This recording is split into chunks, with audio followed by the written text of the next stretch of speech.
Now, before we dive into today's episode, if you're a dog owner like me, you know that keeping our four-legged family members healthy is a top priority. That's why I want to tell you about Butternut Box. They make fresh, gently cooked meals using whole, human-quality ingredients, cooked at 90 degrees Celsius and then frozen to lock in all the good stuff. There's absolutely no added preservatives or nasties. When your dog switches to real, fresh food, the difference is night and day. You'll see better digestion, an improved appetite, and a shinier coat. The meals are perfectly portioned and delivered frozen straight to your door, or you can even pick them up in Maxi Zoo stores. To give it a go, visit butternutbox.com/lines of inquiry and use the code lines of inquiry for 50% off your first 2 boxes. Fresh food, happy dogs. It's the early hours of Thursday, the 13th of February 1997 in Dundalk. On Bachelor's Walk, a small residential road off a busy street, the town is quiet. The houses along the street are draped in darkness. Bachelor's Walk is close to the centre of Dundalk town, lined with 2-storey terraced houses and some smaller cottages. The front doors of those cottages open out onto the street. The windows look out onto parked cars, passing traffic, and the steady beat of everyday life. It's the kind of place where a person leaving a house is easier to see than to miss. But in the early hours of this winter morning, all is quiet. Inside one of those houses, Bernadette Breen wakes. A few hours earlier, she had been in the town with her 17-year-old daughter, Ciara. They'd gone for something to eat before returning home and watching television together. It was an ordinary evening for the mother and her only child, her child who was growing, preparing to become her own person in the real, wider world. Bernadette was due to receive the results of a biopsy the following day, and Ciara knew that. Before going to bed, they spoke for a short time in Bernadette's room. They told each other it would all be okay. Then they said goodnight, and Ciara went to her own room. When Bernadette wakes, the house is quiet, as it should be. Then she checks Ciara's room and sees that her bed is empty.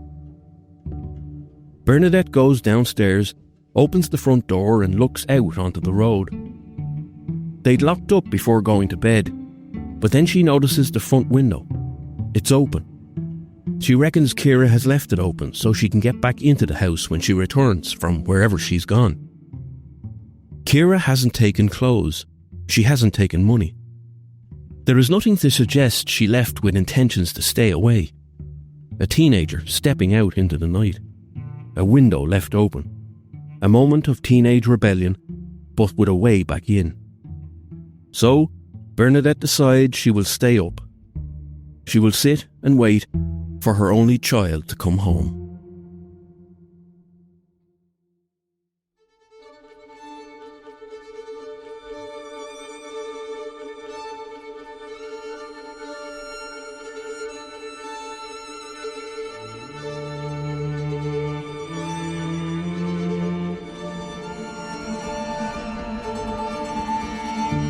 When someone disappears, the first evidence is often absence. An empty bed, a window left ajar, a mother waiting in the early morning quiet, hoping that her daughter will be home soon. My name is John Sweetman. For 25 years I was a detective with the Garda Technical Bureau. My job was to read what others might miss. At crime scenes, the smallest thing could matter. A finger mark on a surface, a fibre on the floor, a weapon hidden in plain sight. A body, a room, a roadside, a field. Each one could tell a story if you knew how to listen. But in missing person cases, the evidence can be far harder to find. Often, there is no body, perhaps no confirmed crime scene, no clear last movement beyond a doorway or a window. And in those cases, all the investigators are left with are fragments. A last conversation, a last sighting, a rumour, a witness who comes forward years later, faded memories that can be unreliable, and a mother who never stops asking questions. This is Lines of Inquiry, a GoLoud original podcast, where we look beyond the headlines and follow the evidence step by step. In this episode, we examine the disappearance of Ciara Breen, a 17-year-old girl who left her home on Bachelor's Walk in Dundalk in the early hours of the 13th of February, 1997. For more than 20 years, her mother Bernadette searched for answers. Gardaí believe Ciara left that night to meet someone. They also believe somebody in Dundalk knows what happened next. This is Lines of Inquiry, Ciara Breen, The Open Window.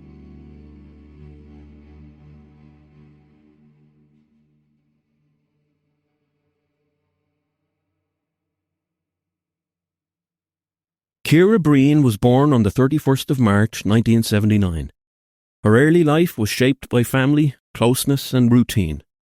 Her mother Bernadette had married when she was just 19 years old, but young love is not always made to last. The marriage ended not long after, and her husband later moved to the United States.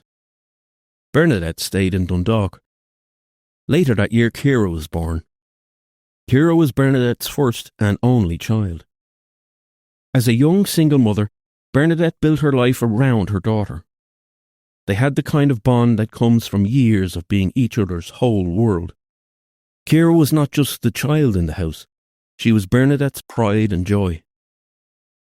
She spent her early years surrounded not only by her mother, but by her grandparents too, aunts, uncles and cousins. She was never short of care or attention. As Ciara grew older, people thought of her as a shy kid. Teachers saw her as quiet and reserved, but polite and mannerly. In 1994, Ciara, now a teenager, and her mother moved into a house on Bachelor's Walk, close to the centre of Dundalk. Ciara grew into a striking young woman, with long dark brown hair, a pale complexion and clear blue eyes. Her face had a softness to it, rounded and youthful, with full cheeks and a small mouth. In photographs, she could look serious, almost solemn. There was a shyness in her expression. By 1997, the 17-year-old Ciara was at that stage of life where childhood is almost over, but adulthood has not yet arrived. For Bernadette, Bachelor's Walk was home. For Ciara, it was the place she moved through as a teenager, beginning to test the edges of her own life. In the year before she disappeared, Bernadette began to worry about the people Ciara was spending time with. She described some of that crowd as more streetwise than her daughter. Bernadette thought Ciara tended to see the good in people. She was trusting, sometimes too trusting, maybe impressionable. At times, perhaps a little too eager to seem older than she was. She wanted freedom. She would push boundaries. Just like many teenagers who want to be seen as adults, even when the people who love them can still see the child in them. Ciara was no different in that sense. She could be rebellious. There had been an incident that scared Bernadette in the early months of 1997. Ciara had gone missing for 2 days and Bernadette had gone looking for her. She asked all around town if anyone had seen her. Eventually, when Bernadette returned home to Bachelor's Walk after being out searching for her, Ciara was standing there waiting for her, alive and well. Ciara's aunt was with Bernadette that day too, having been out pounding the pavement as well. She said to Bernadette, "You two have a lot to discuss. I'll leave you to it," and left the house. Bernadette worried about some of Ciara's friends, people she didn't know well. One man was named Liam Mullen. Mullen was a man in his 30s living in Dundalk. He lived near the Breens on Bachelor's Walk, and Mullen would meet Ciara after school and bring her drinking down by the railway line. When Bernadette became aware of the contact, she warned Ciara to stay away from him. Then one day, out of the blue, Liam Mullen came to the house. He arrived at Bachelor's Walk, knocked on the door, looking to speak to Ciara. For Bernadette, that crossed the line. Whatever had been happening outside the home, he was now at her front door, asking for her teenage daughter. Bernadette ran him from the house, warning him to stay away from Ciara. On the evening of Wednesday, the 13th of February 1997, just hours before Bernadette would wake to find that open window, Ciara and her mother decided to break up the night by going out for something to eat. The next day's biopsy results weighed on them, and they sought a distraction. They went to the Roma restaurant on Park Street, a short 6-minute stroll from their home. Afterwards, they came back home to watch telly, and at around 8 p.m, Ciara set the video recorder up to tape a film. The film was called Circle of Friends. It came out 2 years earlier in 1995 and starred Chris O'Donnell. He was something of a 90s heartthrob and an actor that had many teenage girls among his fans. Ciara got a marker and wrote a message on the VHS tape. Chris O'Donnell, I love you. Ciara Breen's tape. Do not touch. Before going to bed, they spoke for a few moments in Bernadette's room. Ciara asked her mother if she was scared of what the next day's medical results might bring.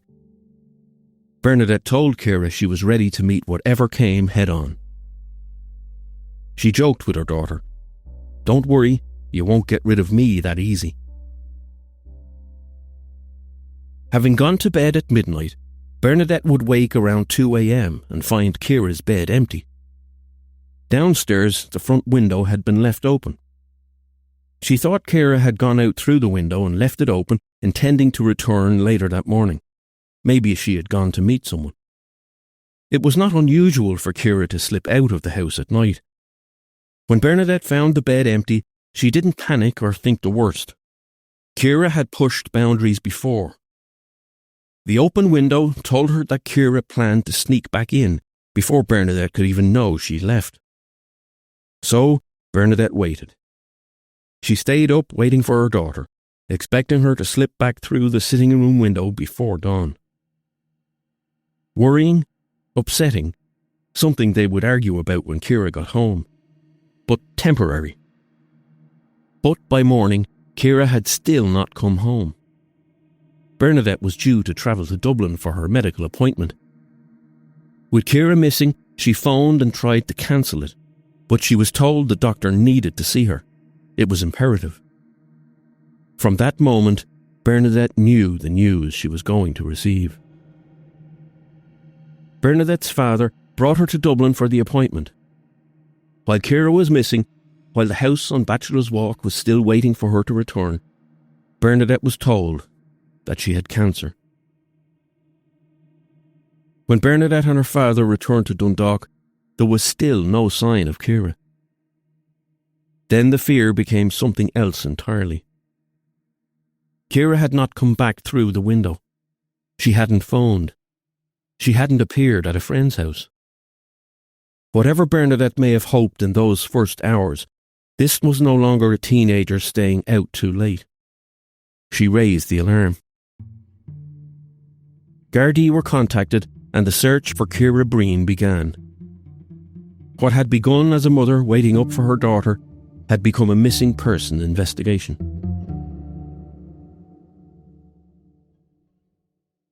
We all want our dogs to live the happiest, healthiest lives possible, but a lot of standard dog food out there just isn't cutting it. That's where Butternut Box comes in. Their mission is simple: to deliver health and happiness to dogs and their humans. They use high-quality, whole ingredients that are so good they've actually been taste tested by humans. When your dog starts eating better food, you see the results directly. More excitement at mealtimes, a shinier coat, and a much happier gut. It's not about being fancy, it's just about giving them real food that brings out the best in them. If you want to make the switch, head over to butternutbox.com/lines of inquiry. Use the promo code Lines of Inquiry at the checkout and they'll give you a massive 50% off your first 2 boxes. Your dog will thank you for it.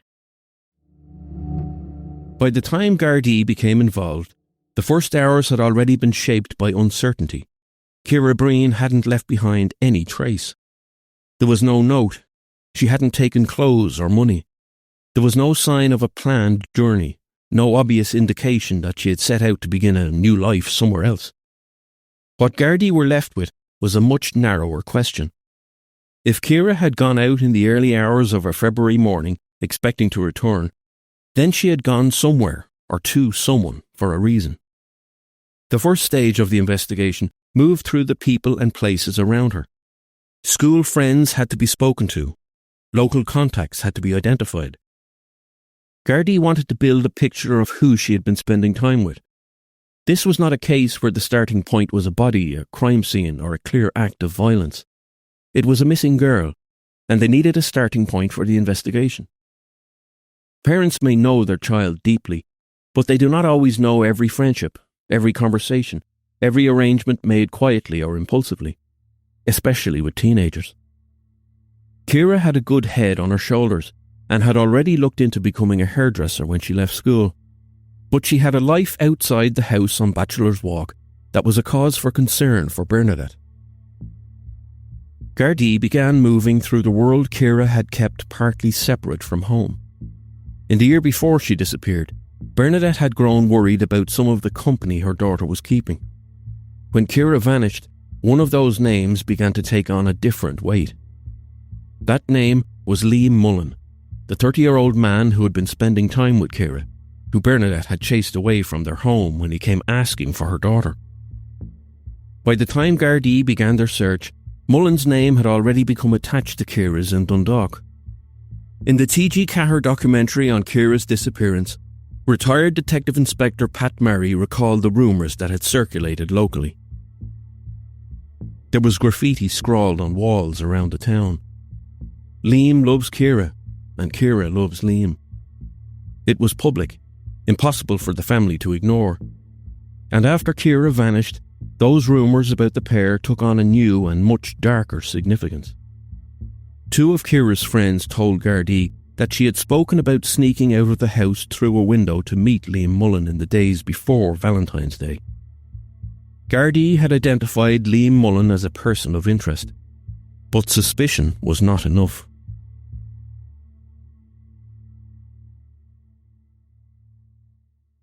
By the following year, 1998, Ciara's disappearance had also become part of a much wider picture.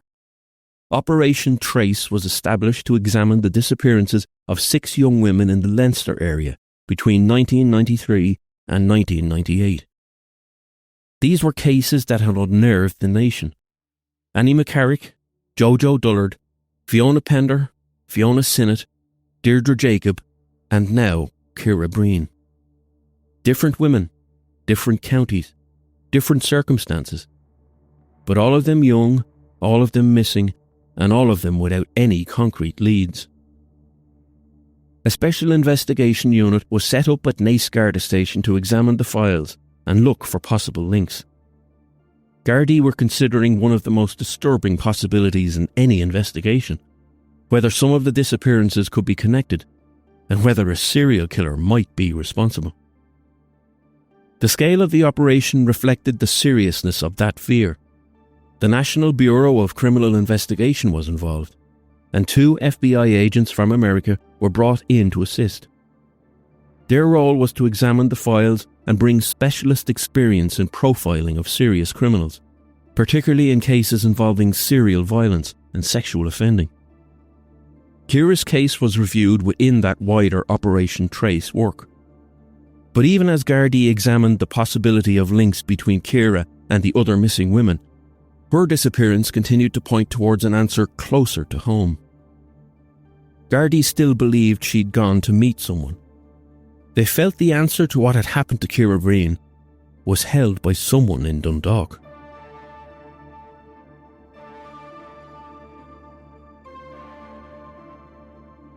Through one of the public appeals connected to Operation Trace, a woman came forward to Gardaí with information about Liam Mullen. She told detectives that Mullen had told her that he knew where Ciara Breen was. Gardaí regarded this tip as a breakthrough, and in 1999, 2 years after Ciara Breen disappeared, Liam Mullen was arrested on suspicion of murder. Gardaí questioned him at length. He made no admissions, but he did make one remark that detectives found highly unusual.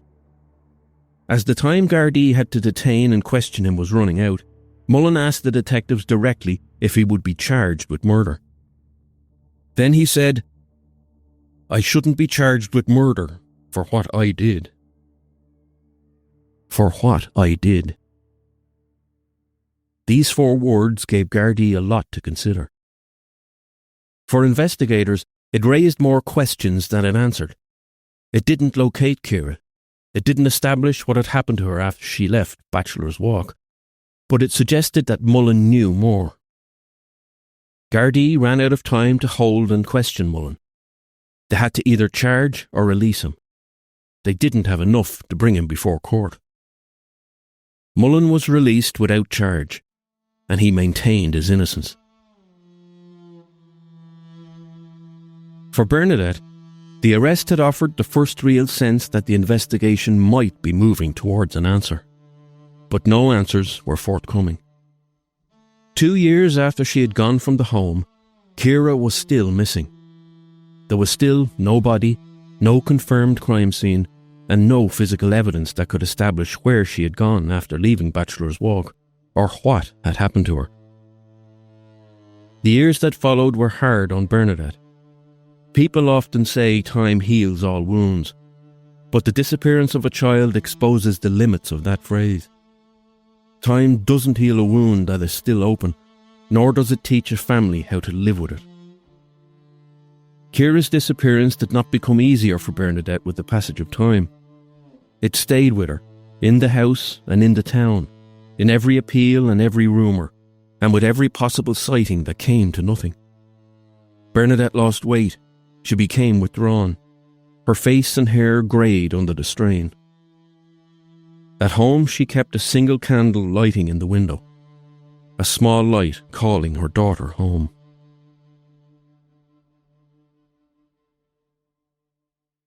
Bernadette became her daughter's advocate.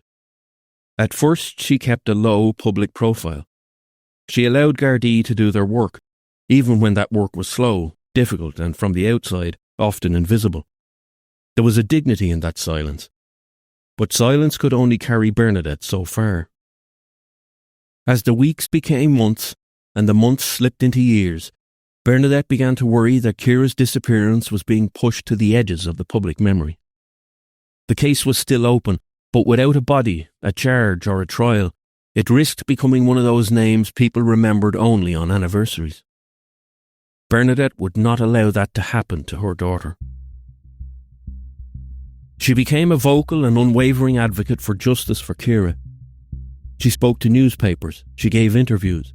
She appeared on local radio, including Dundalk FM, where she kept Ciara's name alive in the town she had vanished from. Every interview was an attempt to reach the person who knew something, to keep public pressure on the case, and above all, a refusal to let Ciara be forgotten. By 2014, Ciara had been missing for 17 years. That year, Bernadette made another public appeal, this time on RTE's Crime Call. She was no longer the mother who had stood on Bachelor's Walk in 1997, waiting for her teenage daughter to return before morning. She had lived through nearly 2 decades of not knowing. Her plea was direct and heart-wrenching. Please, please don't leave her out there, lying on her own. Let her come home. According to Detective Inspector Pat Murray in the T.G. Cahir documentary on Ciara's case, Liam Mullen was watching that programme in a pub in Dundalk. Someone in the pub that night would later tell Murray that Mullen stood up after Bernadette's interview and proclaimed to all near him, "Ciara is never coming home." For Gardaí, it was another comment that demanded attention. Following the 2014 appeal, Gardaí received anonymous letters and 2 witnesses came forward to offer statements. In strict evidential terms, some of what came in could only take Gardaí so far. Hearsay, rumours, and second-hand accounts are almost impossible to use in court. They do not, on their own, prove what happened, but they can still shift an investigation. They can point detectives towards people, places, and conversations that need to be tested. And perhaps more importantly, they suggested something had changed in Dundalk. People who had stayed silent for 20 years, or who had held back what they knew, were beginning to come forward. Whether out of conscience, age, distance, or a simple desire to help bring Ciara home, information was starting to move. One person told Gardaí he had heard that, on the night of her disappearance, Liam Mullen was with Ciara at Balmer's Bog, a 16-acre area of marshland close to Dundalk town. Another said she was near Balmer's Bog that night and saw a woman who matched Ciara's description, being chased by a man. She said she was certain that woman was Ciara Breen. Another person came forward with an account of alleged threats made by Liam Mullen to women, including claims that he said he could put someone in the bog and they would never be found, and that he allegedly referred to putting a young girl in there with that other one. In April 2015, Gardaí again arrested Liam Mullen in connection with Ciara's disappearance. For Gardaí, this was not a repeat of the 1999 arrest. The renewed appeal had brought in fresh information. The investigation had momentum again, and the man they had focused on for years was back in custody. This time, Mullen's demeanour was different. He was emotional. He started to cry, tears rolling down his face. For detectives, it felt as though the case might be reaching the moment they had waited years for. They might not get a full confession, but maybe something. A detail. An admission. A name. A location. Some small piece of information that could finally move the investigation from suspicion towards proof, and from proof towards finding Ciara. Mullen was being held at Drogheda Garda Station. Then his solicitor arrived. Mullen and his legal representative spoke privately. After this moment, the atmosphere changed. Whatever emotion had been there before, whatever possibility detectives thought they could see in those first moments, was gone by the time questioning began. Mullen answered every question with the same response. No comment. No comment. No comment. Gardaí had fresh information from the people that had come forward, and a suspect they believed was central to the case, but little more than suspicion. They still didn't have the evidence they needed to charge him. Once again, Mullen was released without charge, and again he maintained his innocence. 4 months later, Gardaí had enough information and evidence to enact their first physical search for Ciara. In August 2015, Gardaí sealed off Balmer's Bog. It was the first major physical search for her since she disappeared more than 18 years earlier. The search was now being led by Detective Inspector Pat Murray, who was now spearheading the renewed investigation. Gardaí would not say publicly whether they were acting on one specific piece of information, but Superintendent Gerard Curley said the search was one of a number of lines of inquiry being followed after information had come in through local and national appeals. The area itself was difficult ground. It was close to the bus airing yard on the RD road. It was almost a kilometre in from the road, near the Dublin to Belfast railway line. Heavy excavators were brought in to prepare the site. Gardaí used strimmers and cutting equipment to clear reeds and watergrass from the edge of a small river.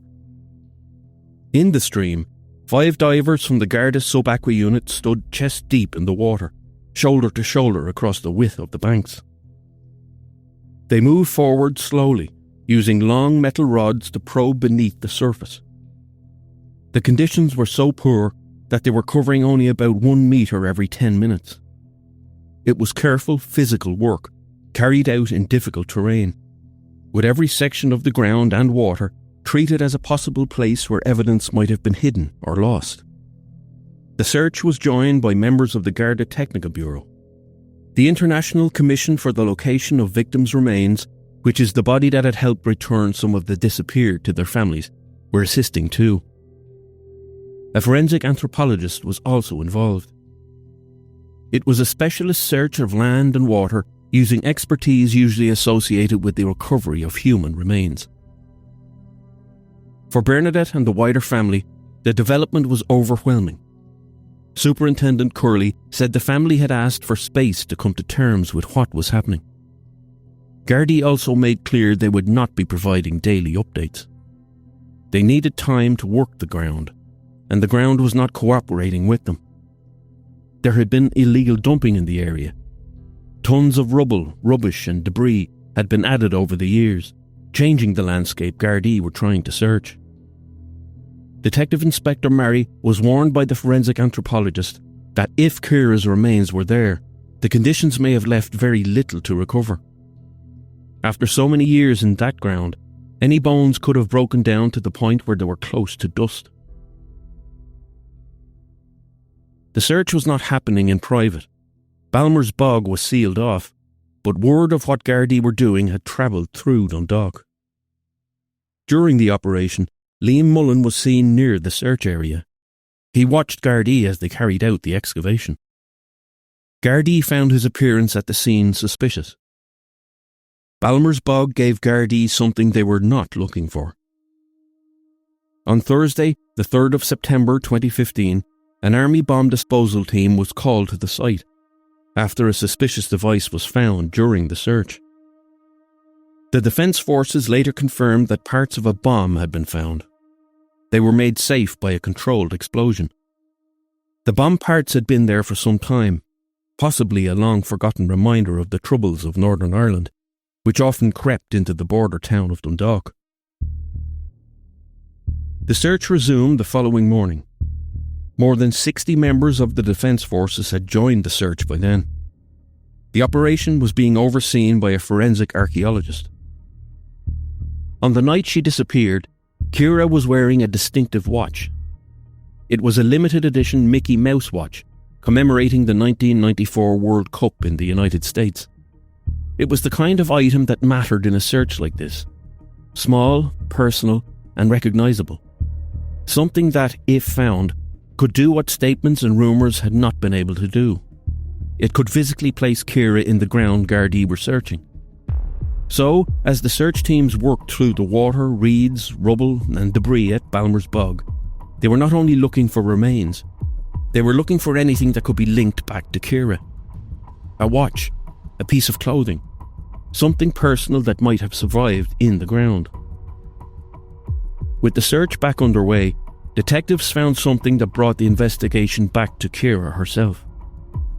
A dress. That immediately drew attention because of what Gardaí believed Ciara had been wearing on the night she disappeared. It was thought that Ciara had changed clothes in the back lane behind Bachelor's Walk after leaving the house, putting on a floral dress her mother had bought for her holidays. The dress found in Balmer's Bog looked similar to how Bernadette had described the one that Ciara was wearing. Detective Inspector Pat Murray had it photographed. He brought the photographs to Bernadette. If the dress was Ciara's, it could place her at Balmer's Bog. It could give Gardaí the physical link they'd been missing for 18 years, something that connected Ciara to the ground they were searching, and to the investigation's long-standing suspicion. After years of rumours, statements, alleged sightings and failed arrests, this was something tangible. A piece of clothing pulled from the bog. Something Bernadette might recognise. And if she did, after 18 years stuck in that same spot, the case could change.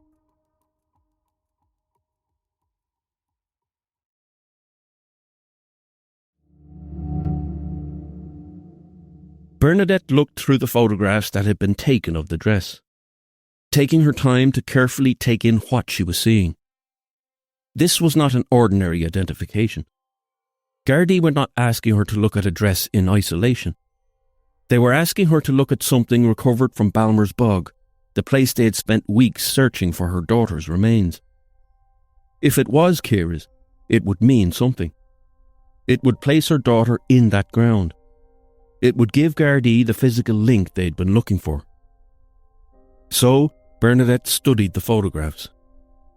The dress looked similar to the one she had bought for Ciara, similar enough for Gardaí to take it seriously. But, as Bernadette looked more closely, one detail stood out. The dress recovered from the bog had buttons down the back. Ciara's dress had a zip. Bernadette knew her daughter's clothes. She knew the dress she had bought for her. And after looking at the photographs, she did not believe the dress from Balmer's Bog was Ciara's. For Gardaí, it was a serious blow. Detective Inspector Murray later said that if the dress had been positively identified as Ciara's, he believed it could have been enough to advance a murder charge to the Director of Public Prosecutions. But that link could not be made. It was not the discovery Bernadette needed. After weeks, the search at Balmer's Bog concluded. Gardaí did not find any trace of Ciara. No remains were recovered. No physical evidence was found. After years of rumours, statements, alleged sightings, arrests, searches and suspicion, the investigation remained caught in the same place. They didn't have Ciara.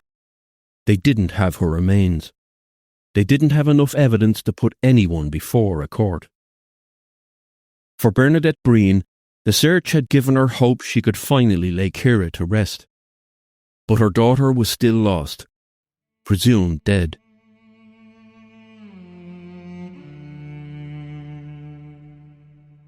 The investigation didn't close after Balmer's Bog, but it had reached another hard stop.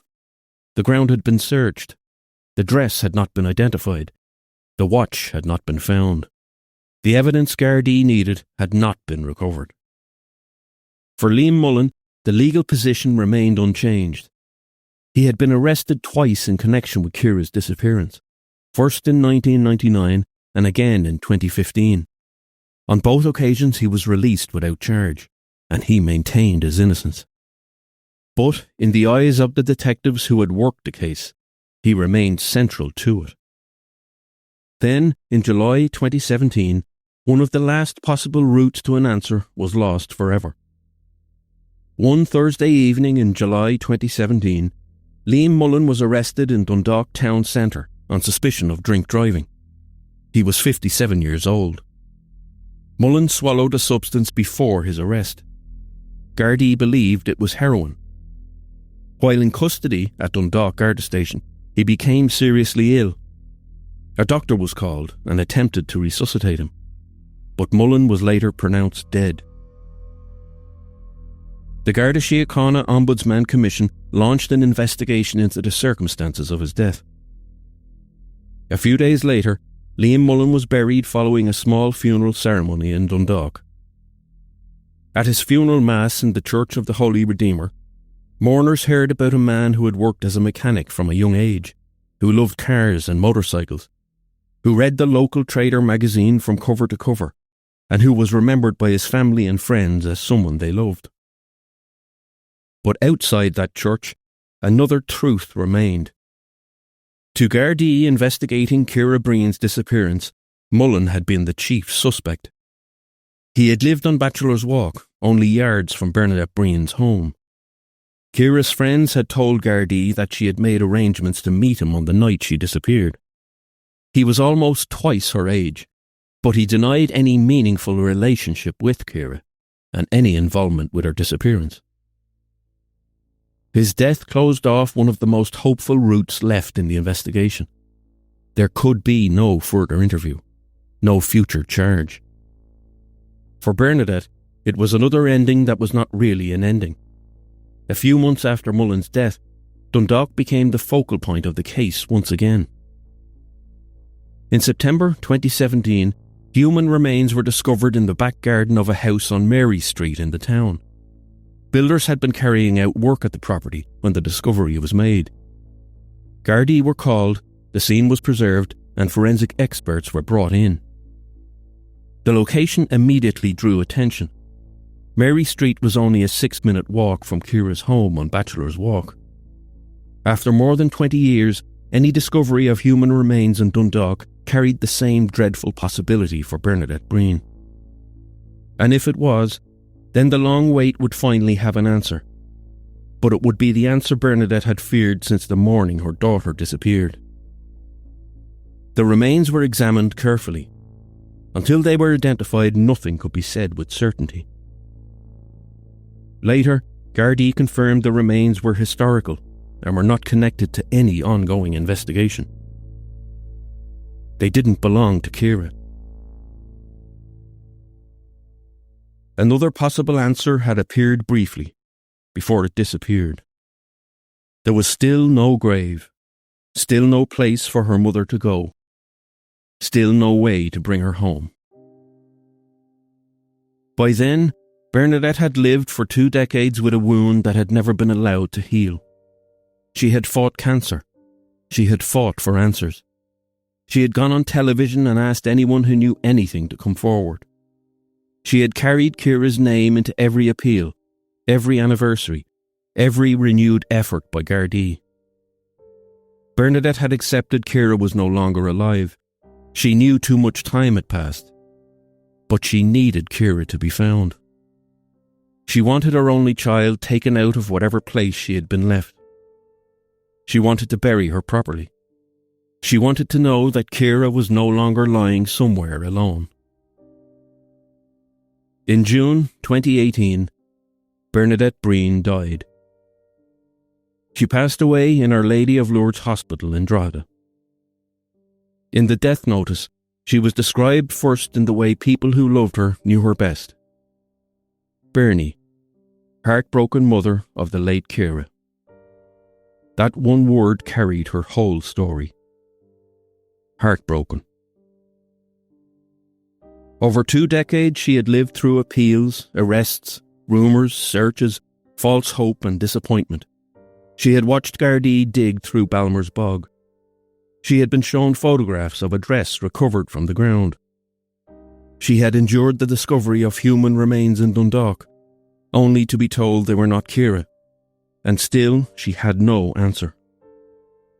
Her funeral took place at St. Joseph's Redemptorist Church in Dundalk, with burial afterwards in St. Patrick's Cemetery. Bernadette was laid to rest before she could lay Ciara to rest. That was the final cruelty. She was never allowed to give that final act of care to her only child. Bernadette's death did not close Ciara's case. It changed it. For more than 20 years, Bernadette had been the public voice of the search. She was the person who kept going back to the media, the person who pleaded on crime call, the person who lit the candle in the window, and who answered questions she should never have had to answer, because every interview was another chance that someone, somewhere, might finally say what they knew. After she died, that voice was gone. Gardaí have never treated Ciara's disappearance as finished. The case remains open. If Ciara left to meet someone, if she was seen after leaving Bachelor's Walk, if she was brought to Balmer's Bog, if someone heard a comment, saw a car, knew of a threat, or was told something in confidence, then there may still be information outside the grave. The investigation has always returned to one belief: someone in Dundalk knows more than they have said. Time changes what people are willing to carry. Friendships end, relationships break down, old loyalties weaken. Fear of speaking can look different after 10 years, 20 years, nearly 30 years. Something that was once kept quiet to protect someone else may no longer feel worth protecting. And in a case like Ciara's, even old information may still matter. A detail that places someone somewhere. A conversation that suddenly makes sense when set beside later evidence. Something small that, in 1997, might not have seemed important, but now belongs in the file. Ciara Breen was 6 weeks shy of her 18th birthday when she disappeared. She was the girl who went to the Roma restaurant with her mother on that last night they had together.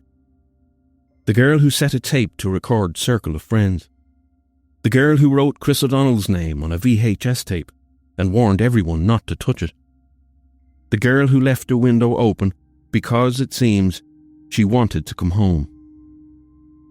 Gardaí continue to appeal for information about Ciara Breen's disappearance.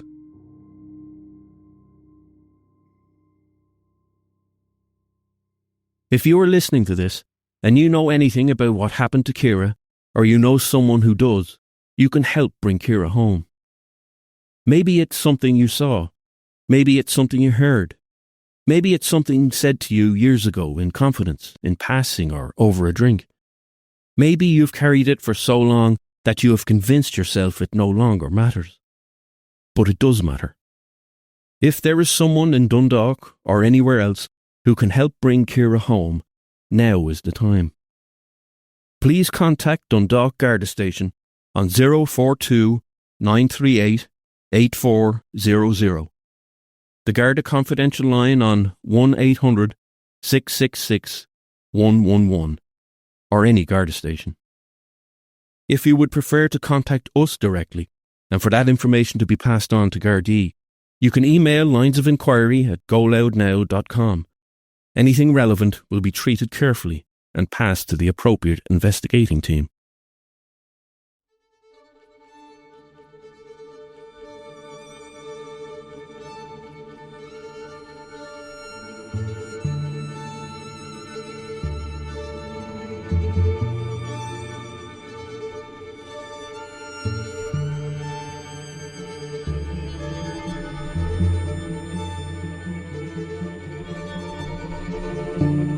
Thank you for listening to this episode of Lines of Inquiry.